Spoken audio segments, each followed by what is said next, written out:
Hi friends, അസ്സലാമു അലൈക്കും. ഇന്ന് നമ്മൾ ഉണ്ടാക്കാൻ പോകുന്നത് നല്ലൊരു മസാല ചായയാണ് കേട്ടോ. അപ്പോൾ അത് എങ്ങനെയാണ് നല്ല രുചികരമായിട്ട് ഉണ്ടാക്കുക എന്നുള്ളത് നമ്മളെ വീഡിയോയിൽ കാണിക്കുന്നുണ്ട്. എല്ലാവരും വീഡിയോ സ്കിപ്പ് ചെയ്യാതെ കാണുക. ചായ ഉണ്ടാക്കാനായി ഒരു പാത്രത്തിലേക്ക് ഞാൻ 2 കപ്പ് വെള്ളമാണ് കേട്ടോ ഒഴിച്ചു കൊടുക്കുന്നത്. നമ്മളിവിടെ തയ്യാറാക്കാൻ പോകുന്നത് ഒരു 4 പേർക്കുള്ള ചായയാണ് കേട്ടോ. അപ്പോൾ അതിനനുസരിച്ചാണ് വെള്ളം വെച്ചിട്ടുള്ളത്. ഇനി ഇതിലേക്ക് വേണ്ടത് ഒരു ചെറിയ പീസ് അളവിൽ ഇഞ്ചി, ഒരു കഷ്ണം കറുകപ്പട്ട, ഒരു ഗ്രാമ്പു, 3 ഏലക്ക, ഇവയാണ് നമുക്ക് ഇതിലേക്ക് ചേർക്കേണ്ടത്. അപ്പോൾ ഞാൻ ഇഞ്ചി ഒന്ന് ചതച്ചെടുത്തിട്ടുണ്ട്. ചതച്ചതിന് ശേഷം നമുക്ക് ഈ വെള്ളത്തിലേക്ക് ചേർത്ത് കൊടുക്കാം. അതുപോലെ തന്നെ ഏലക്ക കൂടി ഒന്ന് ചതച്ചിട്ട് കൊടുക്കാം കേട്ടോ. എന്നാലേ ആ ടേസ്റ്റ് നമുക്ക് ചായയിലേക്ക് കിട്ടുള്ളൂ. കറുകാപ്പട്ടയും ഗ്രാമ്പുവും ചതക്കേണ്ട ആവശ്യമില്ല, നമ്മൾ അതുപോലെ തന്നെ അതിലേക്ക് ചേർത്ത് കൊടുത്താൽ മതി. ഇഞ്ചി, കറുകാപ്പട്ട, ഗ്രാമ്പു ഒക്കെ ചേർക്കുമ്പോൾ വളരെ കുറച്ച് മാത്രം ചേർത്ത് കൊടുക്കുക. നമുക്ക് ചായയിലേക്ക് ആ ടേസ്റ്റിന് വേണ്ടിയിട്ടാണ് ഒന്ന് ചേർത്ത് കൊടുക്കുന്നത്. അപ്പോൾ കൂടുതലായി കഴിഞ്ഞാൽ അതിൻ്റെ ടേസ്റ്റ് മുന്നിട്ട് നിൽക്കും. അതുകൊണ്ട് നമ്മൾ ആവശ്യത്തിന് മാത്രം ഇത് ചേർത്ത് കൊടുക്കുക കേട്ടോ. ഇനി ഇതൊന്ന് നന്നായി തിളച്ച് വരട്ടെ.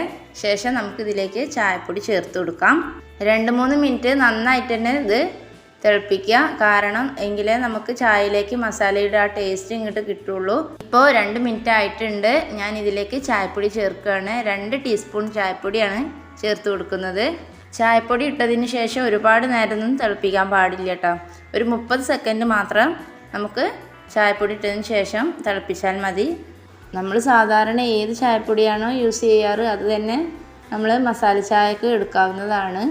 ഇനി ഇതിലേക്ക് പാൽ ഒഴിച്ചു കൊടുക്കാം. പാൽ ഞാൻ നന്നായിട്ട് ചൂടാക്കിയതാണ്, തിളപ്പിച്ച പാലാണ്. ചൂടോടെ തന്നെ നമ്മൾ ഒഴിച്ചു കൊടുക്കുക.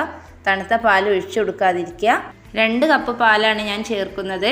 ചായ ഉണ്ടാക്കാനായിട്ട് 2 കപ്പ് അളവിൽ വെള്ളമാണ് നമ്മൾ എടുത്തത്. അതുപോലെ തന്നെ ആ അളവിൽ തന്നെ നമ്മൾ പാലും എടുക്കണം, എങ്കിലേ ചായ നല്ല രുചി ഉണ്ടാവുള്ളൂ. ഇനി ഇതൊന്ന് നന്നായി തിളച്ച് വരട്ടെ, അതുവരെ നമുക്ക് വെയിറ്റ് ചെയ്യാം.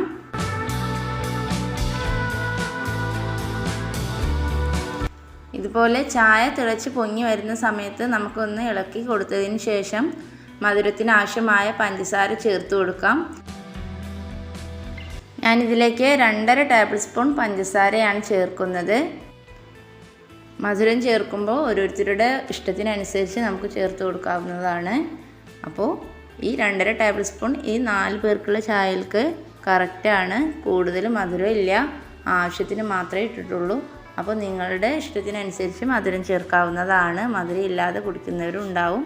അപ്പോൾ അതിനനുസരിച്ച് നിങ്ങൾ ചേർത്ത് കൊടുക്കുക. മധുരം ചേർത്തതിന് ശേഷം ഫ്ലെയിം ഓഫാക്കി വെക്കാം. ഒരുപാട് നേരം തിളപ്പിക്കേണ്ട ആവശ്യമൊന്നുമില്ല. ഇപ്പോൾ നമ്മുടെ മസാല ചായ റെഡി ആയിട്ടുണ്ട്. ഇനി നമുക്ക് ചൂടോടെ തന്നെ ഇത് കുടിക്കാം. അപ്പോൾ നിങ്ങൾ കട്ടൻ ചായ ഉണ്ടാക്കുന്നതിന് പകരം ഇതുപോലെ മസാല ചായ ഉണ്ടാക്കുകയാണെങ്കിൽ വീണ്ടും വീണ്ടും നിങ്ങൾ ഉണ്ടാക്കും. അത്രയും ടേസ്റ്റിയാണ്, നല്ല രുചിയാണ് കേട്ടോ. അപ്പോൾ ഇതുപോലെ തന്നെ നിങ്ങൾ തയ്യാറാക്കി നോക്കൂ, തീർച്ചയായും നിങ്ങൾക്ക് ഇഷ്ടപ്പെടും. നിങ്ങൾ ട്രൈ ചെയ്തതിന് ശേഷം നിങ്ങളുടെ അഭിപ്രായങ്ങൾ കമൻറ്റിലൂടെ അറിയിക്കാൻ മറക്കരുത്.